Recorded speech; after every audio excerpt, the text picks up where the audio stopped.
Good afternoon. Good afternoon. Oh, look at the crazy hair. Dr. Maisha, for those of you who don't know, I think by now, those of you who are on with me, who follow me, know who I am. I'm Dr. Maisha, the founder of the Mind ReMapping Academy, uh, master practitioner and trainer of neurolinguistic programming and hypnosis. So today, what I'm talking about today is how we be the lighthouse for our kids. Um, you know, it's an interesting thing.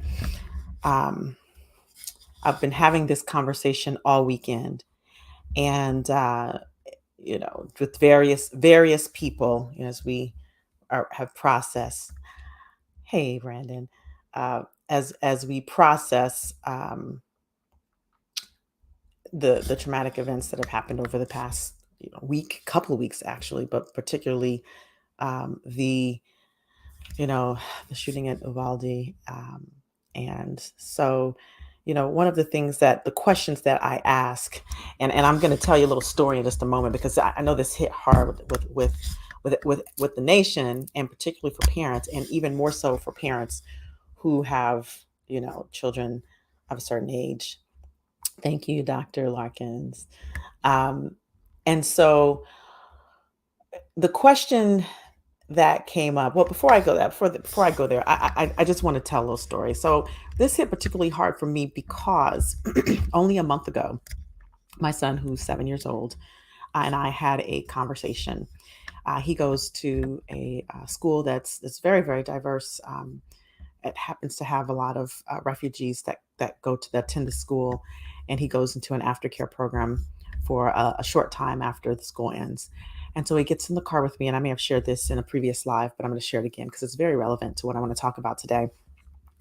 He gets in the car and he says to me, "Mommy, I overheard two third graders. Now my son's in the first grade. He's ending the first grade, going into the second grade. And he said, 'Mommy, I heard two third graders talking today, and one of them was talking about that their friend had a gun, and the other person, said to the young boy, if your son brings if your friend brings the gun to school, I'm not going to talk to you.' So he says to me, 'Yeah, I thought I would just tell you that just to be safe, just in case.' And of course, I was very alarmed by that, and I, sort of um, asked him to tell me a little bit more, and eventually we got down to the names of the two children. And then I said, well, I'm gonna need to go ahead and report this because it's a responsibility, like if to keep your community safe. And he understood this, and he was fine with it. And so I ultimately reported it to the right community, to the principal. Got reported to the principal. They managed the kids, the parents, and it turns out that the friend they were talking to did not go to my son's school. And in fact, they called me and assured me that, number one, they had handled it. Number two, my son's name was kept out of it because he is a first grader and they were third graders. And so, it was very nerve wracking to even have that conversation come to me. My first grader have to have that conversation with me, but also, that's right. See something, say something. But also that the third graders were actually having this conversation because third graders, what they're like 9, um, and so I'm thinking to myself, wow, this conversation is happening at such a young age. Like the young kids are having these conversations, but what I also was struck by was that what I came to find out is that one of the kids who was in this conversation happened to be the principal's son. And he later said that he was glad that whoever spoke up because he wanted to tell his father, but was very afraid to.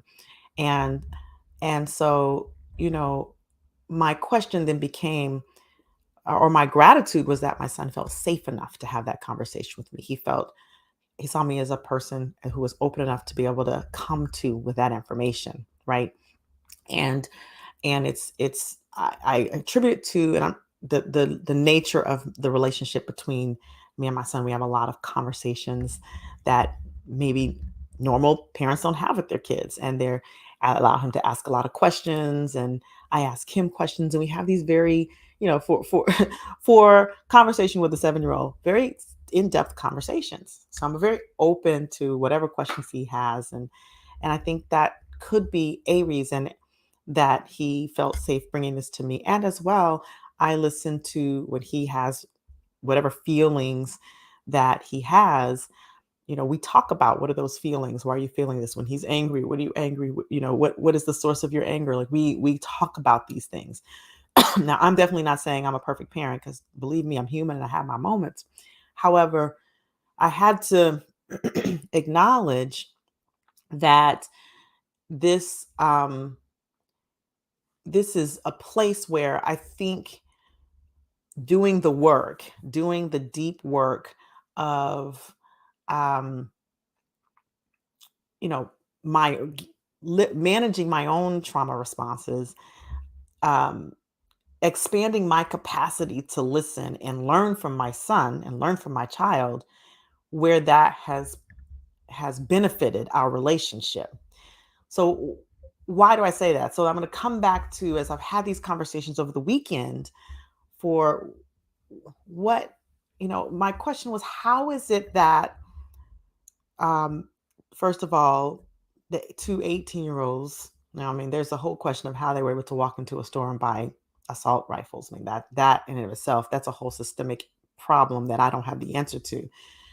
But particularly this last young 18-year-old, when they interviewed his a friend, apparently the friend said that he used to be a nice young boy, and then they saw the changes over time. And and what I wonder is, how many people miss the changes over time? Like, how did that get missed? How did it get missed, these changes? How did, if he was bullied, how did that not get addressed? What adult missed all of this, right? And I don't want to blame. I don't want to place blame. Like, that's not exactly what I'm doing. But the question becomes, how does it get missed, such that it would go so far that this 18-year-old would go to an elementary school nonetheless, which, that's another question. What would an 18-year-old be doing in an elementary school? Like, all of these questions came up as I'm processing. And these are the questions that we're talking about in our community, that I'm asking. And it just led me to, where are we as parents, teachers, educators, where are we missing these signs? Where are we not being the lighthouse for our kids? And not just our own children, but children who we come in contact, children that we see. I mean, I'm in a community of moms. And I was raised under the adage, it takes a village. And I was raised in a village, you know, and I have done my best to try to create that village, even in a city so spread out as Atlanta, to create that mom village, because I know that benefited me so much. And I know times are a little bit different than they used to be. I mean, like, just the environment in itself is different. And so that village mentality, that community raising kids mentality, has thinned out amongst some communities. And I have created a community where, we go to kung fu class, and the community parents the kids, right? And we all have like minds. And so if someone sees my kid out of line, then they say, "Hey, get in line." And I'm aligned with that. Or if I see another kid out of line, I say, "Hey, get in line." And the other parents are aligned like that. We have that understanding. It's the same with my mom community. It's like, we are allowed to within certain boundaries, like, correct kids, right? And so, yes, Dr. Larkins. And so, um number one, I wonder where that community is gone. First of all, the lighthouse, if we're talking about what a lighthouse serves to do, it serves to be a guiding light for lost ships.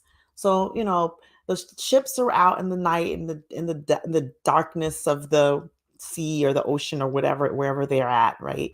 And they don't, if it's like there's a lot of fog or it's very dark and they can't get their bearings, the lighthouses, they beam this light, they flash this light, they beam this light, and that light is a guide, it's a direction. And and and someone operates that lighthouse, right? They have to have a certain, knowledge of how to operate that lighthouse. And so we as adults, we are supposed to be the lighthouse for our kids, our community of the next generation. And when we're missing things like this, these kids who are lost in the dark, and there's no, I wonder, where are the lighthouses? What if it's not the parent? Because sometimes it can't be always the parent. We know that, ideally it's the parents, and it can't always be the parents. Parents have their stuff, they have the trauma. Some parents have an inability because of addiction. Some parents have an inability because of, whatever the deficiency, or the not the deficiency. That's not the word I want to use. The challenge is, if they don't have the capacity, there should be other community around that can be that guiding lighthouse. And part of the reason I think that, besides the fact that we're so separated as community, is part of one of the ways that I think that we can begin to reclaim that is to begin to look at our own stuff. Look at I'm an advocate. Like, we can't be a lighthouse for other people if we ourselves are lost. We can't be a lighthouse for even the community of people who are lost. If, yes, aunties and uncles raising. Yep, I got so many play aunties and play uncles from growing up, right? And these aunties and uncles, they knew who they were. They had the foundation. They had the values, and aligned values with my mom and my parents' community, right? Hi there. And so this is sort of what I've strived to create, is like my mom communities, parent communities, family communities with similar values, in the various places that we operate, as a family, myself and my son. And so, but in order for me to do that, though, I do have to look at, like, what are my own limiting beliefs about myself. For a long time before I had my son, I was an isolator. I had been, yes, tribe. I had been, I'd had some interactions with my, like, physician community, with other aspects of my community that didn't sit well. And my trauma response is to isolate. It's like, I don't need you. I don't need you. I'm fine by myself. And before I had my son, I was an isolator. I was happy by myself. I'm a tested introvert, so I have no problem being alone. And I was happy by myself. I didn't need nobody. I had my very small, small, small circle of friends, and that was it. And I realized, as I've done the work and peeled back the layers, as I've, really, um, dug deep into what was the source of that, be able to peel that back and to reconnect with community had that I was very fond of, that I loved, that I lost contact with, to reconnect. And then, especially when I had my son, I felt it very, very important that, to because I cannot be the only one. I mean, yes, I'm the main one, because, well, guess what? He lives with me, and his father is the other main one. Um, and I am certain that I cannot be the only one. I cannot be the only voice that influences him, right? There has to be other male influences. There has to be other female influences. He's very close with his grandparents. I didn't have the luxury of that growing up. He's close with, his aunties, and I didn't have the luxury of that. He's close with my friends and his play aunties and play uncles, and I didn't have the luxury. I did have the luxury of play aunties and not play uncles. I will say that. So, one of the things that I think that, as grown-ups, as adults, as keepers of the young people, keepers of the next generation, influencers of the next generation, we do have to pay attention to, is, what are the conversations that has us be so separated? What are our own, um what are our own experiences that wants us to isolate us from each other? Where are we missing the communication from our kids because we're stuck in our own survival mechanisms in our head, our own survival conversations, right? We're so busy, processing our own traumas that maybe we're not able to hear. We don't have the capacity to hear what's going on with our next generation. Maybe we still have some of the old inherited conversations about how we interact with kids. Maybe we're so trying to not do it like our parents, that the opposite end of the spectrum has us miss things. Or maybe we're so trying to do it like our parents that it doesn't allow us to hear what we need to hear. The question is, what are we missing and why are we missing it? And I'm just speaking as a whole community of, parents, not as one person or another, because whomever, maybe I may be preaching to the choir. I may be, whoever's listening may be saying, well, I have these conversations with my kids too. But globally, how can um, we create and um, I think that's another place of division is, am I my brother's keeper? I think once upon a time we were. And I think now we're so divided that that's no longer the case. And I wonder where the balance of that is. Like, where if, if, you know, um, like, how can I be responsible for the whole of it and not be to blame, but to be responsible for the source of a new conversation where each parent is impacted, you know?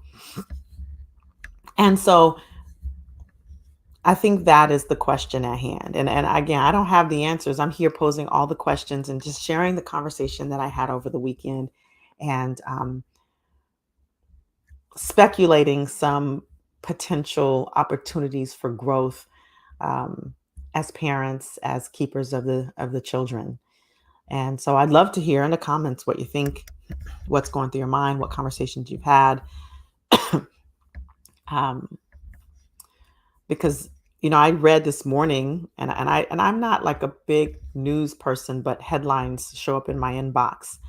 I read this morning that, yes, a global accountability healing conversation. I love that idea. Yeah, and then, like, how do we do that? It is totally necessary, completely necessary.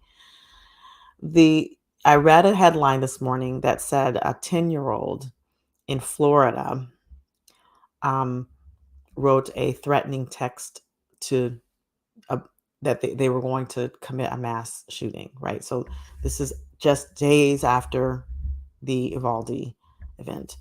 And um, again, the question comes up, like, what has to be going on? How is that? Who missed that? Who missed that conversation? Who missed, like, what's going on with the kid that they would chance to do something like that, right? So, um, I agree. A global accountability healing conversation needs to be had. These conversations create ripples, and we have to unearth our trauma so that we're not passing down these inherited conversations to our next generation. And another thing that I think that has to happen is our kids need a different kind of resilience than we did growing up. They're dealing with different things. And so that's the other question is that I have, that I was, it was, as I talked with my community this weekend, is what is the kind of like, how do we give children a resilience that will stand to what they're dealing with today? The multiple complexities and layers of the social media and comparing themselves to others, and the there's the in-person bullying, there's just cyberbullying, there's all types of complexities of depression and anxiety with the schools.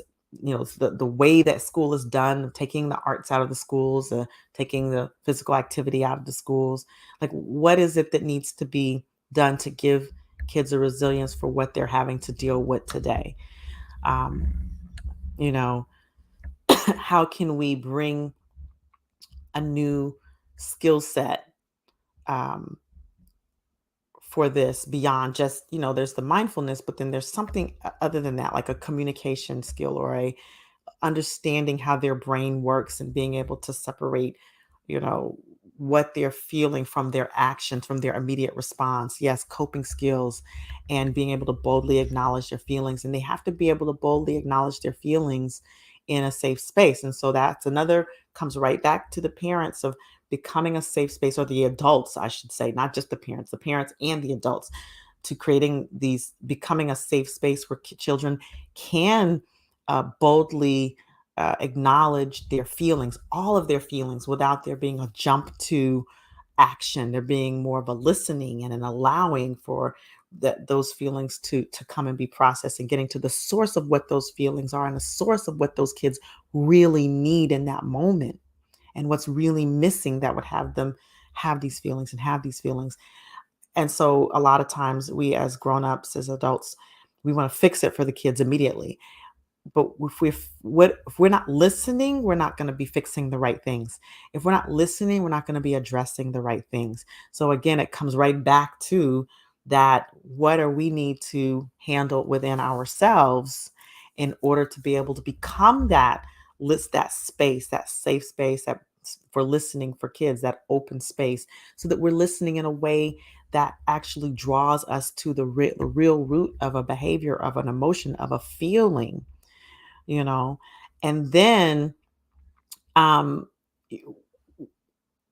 once we ourselves are creating that safe space, then we need to be imbuing our children with with these new skill sets, with these skill sets for communication and naming their, acknowledging their emotions, and really being able to reframe at a certain point. I think that kids, when they get a certain age, to be able to reframe themselves, or be able to have the kids in there around them, in their communities, listening for, to be able to reframe them as well. you know I believe that when we start to give our children these resources, thank you for that resource, Dr. Larkins. When we begin to give our children these various resources, they can actually be resources to each other.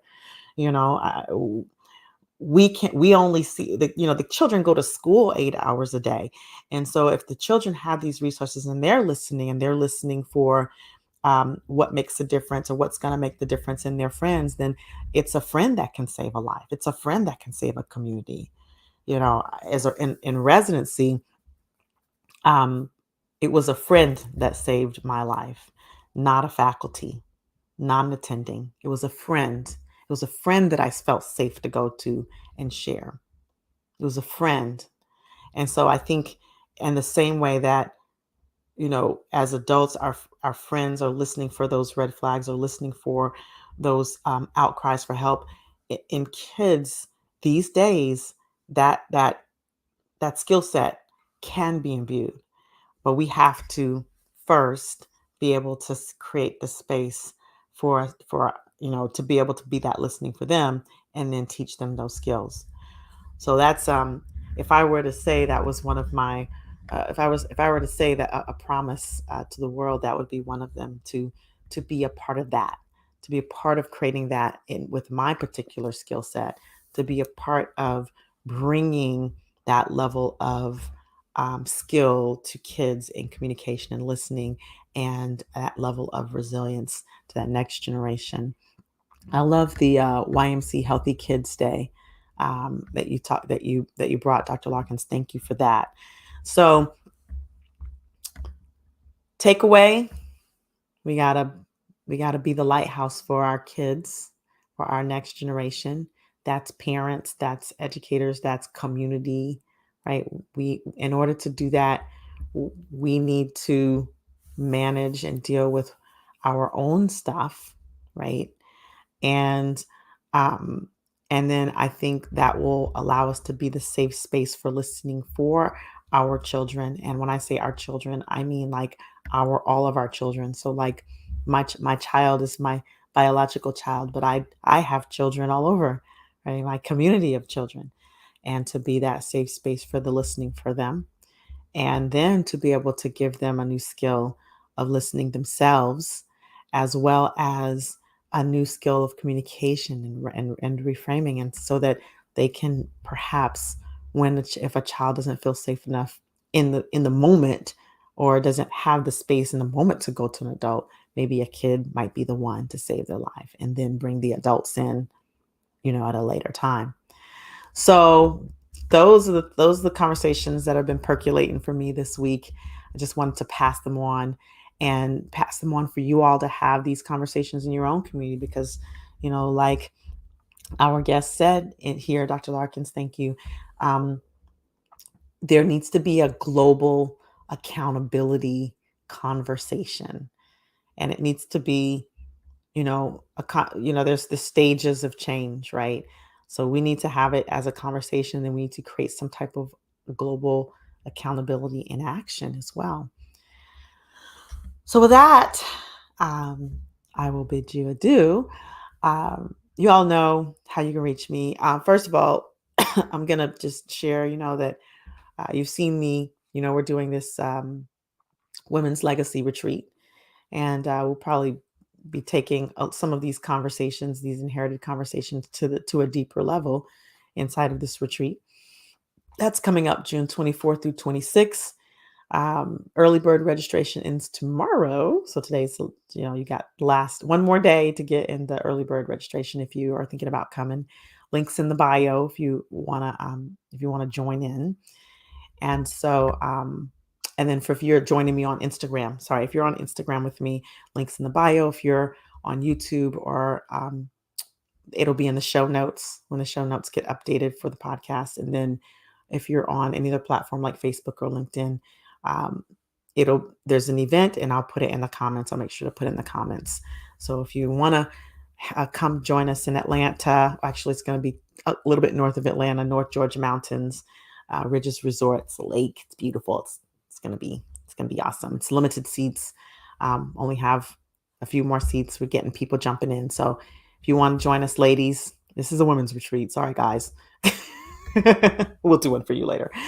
And then lastly, for those of you who know that I do trainings in neurolinguistic programming, hypnosis, and it's a coach certification, timeline therapy. It's a trauma-informed processes.